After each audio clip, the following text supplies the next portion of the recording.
Kannada beauty Rashmika గురించి ప్రత్యేక పరిచయాలు అవసరం లేదు. కన్నడం నుంచి తెలుగులోకి వచ్చి అచ్చమైన తెలుగు హీరోయిన్లా మారిపోయింది.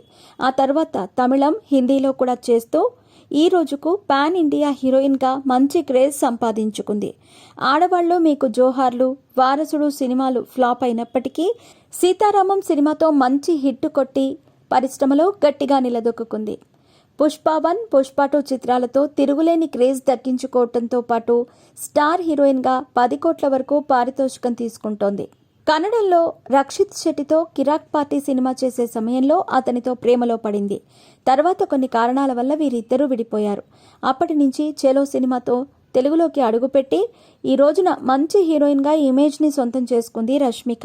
ప్రస్తుతం ఆమె విజయ్ దేవరకొండను ప్రేమిస్తోందని, వీరిద్దరూ కొంతకాలం నుంచి ప్రేమలో ఉన్నారని, త్వరలోనే పెళ్లి చేసుకోబోతున్నారంటూ వార్తలు వస్తున్నాయి.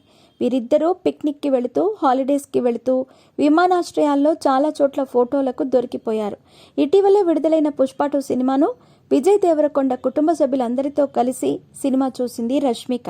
బిజీగా గడుపుతున్న లైఫ్ లో చిన్న బ్రేక్ తీసుకుని ఎంజాయ్ చేయాలి అనుకుంటున్నారా? అయితే వెంటనే ఆర్వీ వెకేషన్స్ ప్రైవేట్ లిమిటెడ్ ని సంప్రదించండి. మరిన్ని డీటెయిల్స్ కోసం సంప్రదించండి 7997979960.